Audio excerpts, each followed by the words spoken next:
வணக்கம், welcome to vibe with Tashi. So இன்னைக்கு வந்து ஒரு குக்கிங் வீடியோ, அதாவது நானே சமைக்க போறேன். என்ன அப்படின்னு பார்த்தா ஃபிஷ் கறி. பாசால வந்து பாசா ஃபிஷ் கறி தான் வந்து இன்னைக்கு நான் பண்ண போறேன். நானே இதை ஃபர்ஸ்ட் டைம் ட்ரை பண்ண போறேன். ஸோ அது வந்து எப்படி இருக்கு அப்படின்றத வந்து நானே உங்களுக்கு டேஸ்ட் பண்ணி சொல்ல போறேன். I am so excited. நார்மலாக நான் கொஞ்சம் நல்லா தான் குக் பண்ணுவேன்.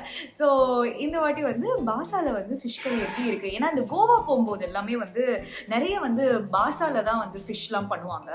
ஸோ அது வந்து எனக்கு ரொம்ப பிடிக்கும். அதனால வந்து பாசா வந்து ரொம்ப ரொம்ப நல்லது ஹெல்த்துக்கு. ஸோ அதில் நிறைய ப்ரோட்டீன், நல்ல நல்ல விஷயங்கள் எல்லாமே அதில் இருக்குது. ஸோ இந்த பாசாவில் வந்து ஃபிஷ் கறி எப்படி பண்ணுறது அப்படின்றது தான் இன்னைக்கு நான் உங்களுக்கு காமிக்க போகிறேன். நல்லா வந்துச்சு அப்படின்னா நீங்க கண்டிப்பா வீட்ல ட்ரை பண்ணுங்க. வாங்க.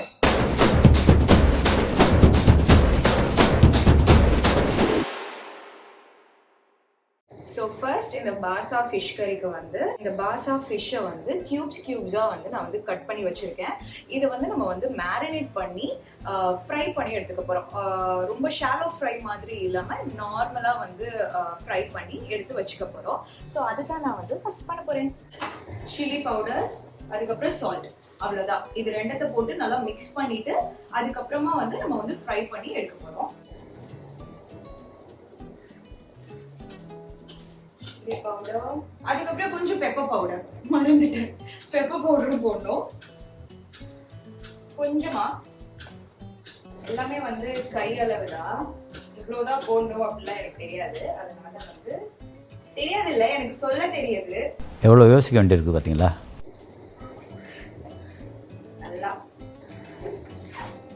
நல்லா மிக்ஸ் பண்ணிக்கோங்க கையில. ரொம்ப சாஃப்டான ஃபிஷ் இந்த பாசா அப்படின்றது ஃபிஷ்.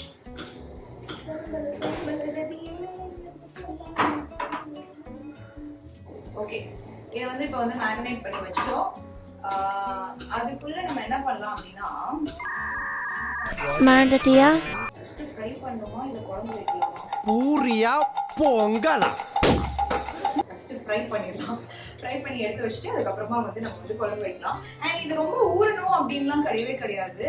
பிகாஸ் குழம்புல தானே போட போறோம். ஸோ ரொம்ப ஊறி அந்த மாதிரிலாம் தேவையில்லை. உங்களுக்கு வேணும்னா நீங்க அப்படி கூட பண்ணிக்கலாம். இப்போ என்ன பண்ண போறோம், ஆயில் போட போறோம். கொஞ்சம் ஆயில் நல்லா ஹீட் ஆனதும் நம்ம வந்து இந்த பாசாவை போட்டு ஃப்ரை பண்ணி எடுத்து ஓரமா வைக்க போறோம். ஓகே,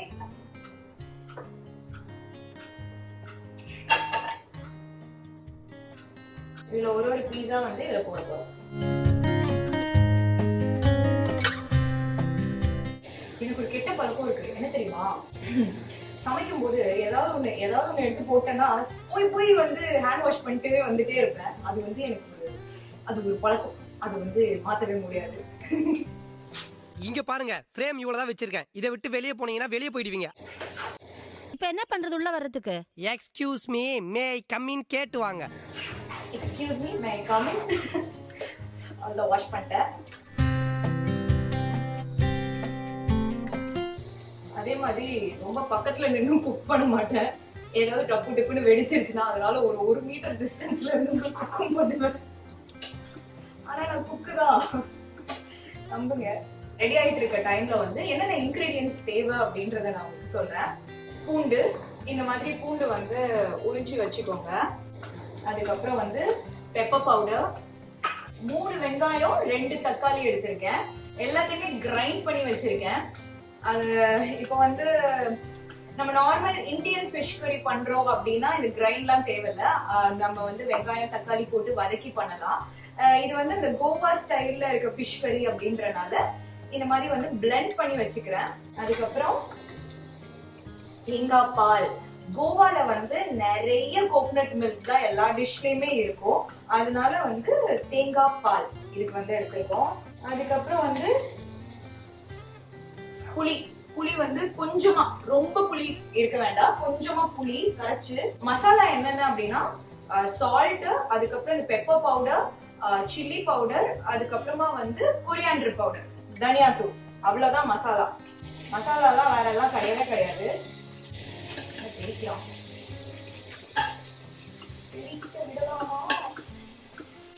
ஜாலியா ரெஸ்ட் எடுக்கிறாங்க. வேலை சொல்லியே கொள்றாங்கய்யா. இன்னைக்கு ஒரு நாளைக்கு ரெஸ்ட் எடுத்தா தான் அந்த வீட்டுல உசுறு வாழ முடியும். நான் வந்து வேலை பார்க்கறேன், எங்க அம்மா ரெஸ்ட் எடுக்கிறாங்க. ஆனா எங்க அம்மா ஆல்ரெடி இதுக்கு வந்து தேங்காய் பால் சாதம் பண்ணி வச்சுட்டாங்க. யம்மியா இருக்க போகுது அப்படின்னு நானே சொல்லிக்க வேண்டியதான். இந்த பாசா வந்து ரொம்ப நேரம் வந்து நம்ம வந்து ஃப்ரை பண்ணணும் அப்படின்னு அவசியம் கிடையாது. கொஞ்சம் நேரம் வந்து இருந்தாலே வந்து அது ரொம்ப சாஃப்டான ஃபிஷ். ஸோ சீக்கிரமா வந்து அது வந்து குக் ஆயிரும். ஸோ அதனால அதை அப்படியே போட்டுட்டு ஐ திங்க் ஒரு 2 minutesல ரெடி ஆயிரும்னு நினைக்கிறேன்.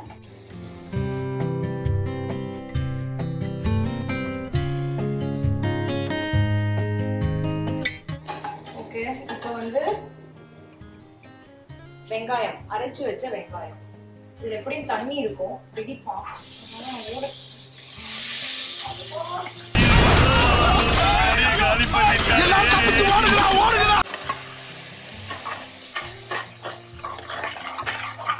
வெங்காயம் போட்டுட்டோம். இப்போ வெங்காயத்தை நல்லா வதக்கிக்கணும்.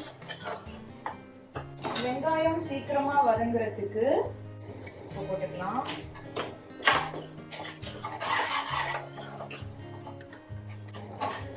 இப்போ இந்த டைம்ல வந்து ஆனியன் வந்து கொஞ்சம் குக் ஆனதுக்கு அப்புறமா டொமேட்டோ பியூரி, தக்காளி 2 தக்காளி வந்து அரைச்சு வச்சிருக்கு. அந்த தக்காளி இதை வந்து நம்ம ஆட் பண்ணிக்கலாம்.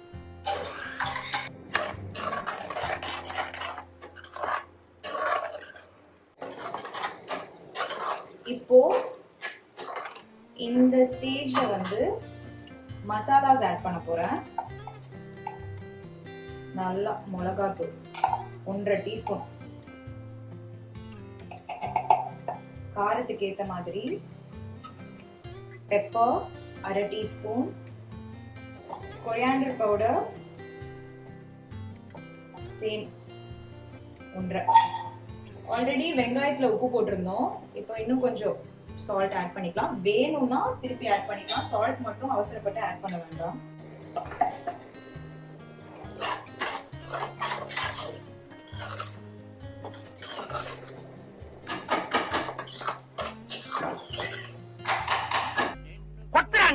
அவன் கொத்துற இடத்துல 2 மூட்டை சிமெண்ட் பூசணும். இப்படியே எடுத்தா இது ஒரு தக்காளி தொக்கு. ஆனா நம்ம தக்காளி தொக்கு பண்ணல. மசாலா வந்து டேஸ்ட் பண்ணி பார்க்க போறோம். அருண்சுவையின் நாக்குல உட்கார்ந்து நடனம் ஆடுது. நல்லா இருக்கு. ஐ திங்க் காரம் மட்டும் பெப்பர் பவுடர் இன்னும் கொஞ்சம் போட்டுக்கலாம்.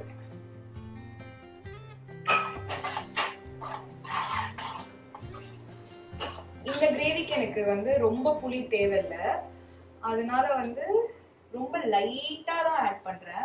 இப்போ நார்மல் ஃபிஷ் கறி நம்ம பண்றோம் அப்படின்னா அந்த டைம் வந்து நல்லா புளிப்பா வந்து மேங்கோ அந்த மாதிரிலாம் போட்டுக்கலாம். பட் ஆனா இதுக்கு வந்து லைட்டான புளி போதும், தேவையான அளவு. அதுக்கப்புறம் வந்து தண்ணி, குழம்புக்கு தேவையான தண்ணி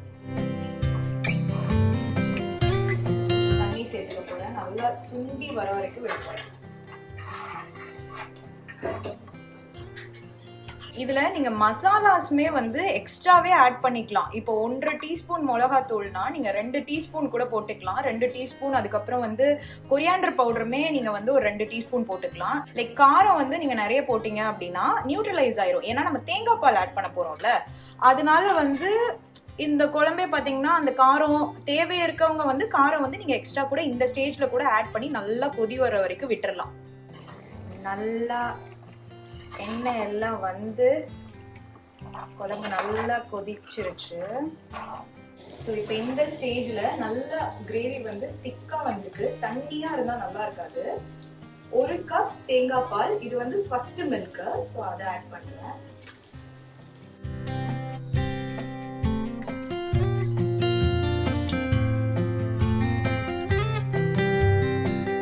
தேங்காய் பால் ஆட் பண்ணி கொஞ்ச நேரத்துல நம்ம வந்து ஃப்ரை பண்ணிருக்க இந்த ஃபிஷ்ஷை வந்து அப்படியே அதுல போட்டுக்கணும்.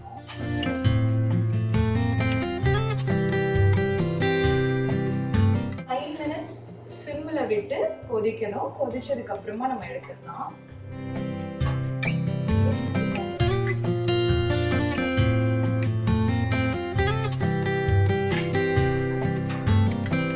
சூப்பர். Yes, gravy success. தேங்காய் பால் வேண்டாம், எனக்கு நார்மல் ஃபிஷ் கறி தான் வேணும் அப்படின்னு நினைக்கிறவங்க தேங்காய் பாலை அவாய்ட் பண்ணிட்டு அந்த ஸ்டேஜ்ல வந்து நல்லா கொதி வந்ததுக்கு அப்புறமா இந்த ஃபிஷ்ஷை வந்து நீங்க ஆட் பண்ணி எடுத்துக்கலாம். ஸோ இது வந்து அந்த கோவன் ஃபிஷ் கறி அந்த ஸ்டைல் அப்படின்றனால நான் வந்து தேங்காய் பால் ஆட் பண்றேன். அண்ட் ரொம்ப தண்ணியாகவும் இருக்கக்கூடாது, ஏன்னா எங்க அம்மா வந்து தேங்காய் பால் சாதம் பண்ணியிருக்காங்க. ஸோ அதுக்கு வந்து இது வந்து ரொம்ப தண்ணியா இருந்தா நல்லா இருக்காது. ஸோ கொஞ்சம் திக்கா தான் இருக்கணும். அதனாலதான் திக்கார வரைக்கும் நம்ம அப்படியே விட போறோம். மூடி ஒரு 5 minutes, then the gravy is ready.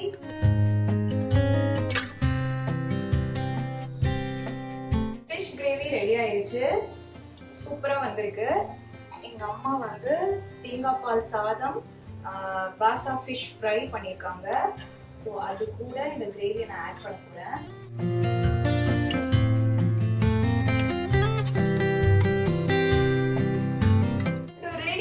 Bhasa fish குழம்பு, அதுக்கப்புறம் ஃபிஷ் ஃப்ரை, தேங்காய் பால் சாதம். So thank you so much for வாட்சிங். இந்த ஃபிஷ் கறியை நீங்க எல்லாருமே ட்ரை பண்ணுங்க. ட்ரை பண்ணிட்டு கமெண்ட்ஸ்ல சொல்லுங்க எப்படி இருக்குன்ட்டு. எனக்கு அது பார்க்கும்போது ரொம்ப ஹாப்பியா இருக்கும், பிகாஸ் நான் பண்ண ஏதோ ஒரு விஷயத்த நீங்க ட்ரை பண்ணீங்கன்னு நினைக்கும் போது. So thank you so much for வாட்சிங். லைக் பண்ணுங்க, ஷேர் பண்ணுங்க, சப்ஸ்கிரைப் பண்ணுங்க. Thank you so much. Love you all.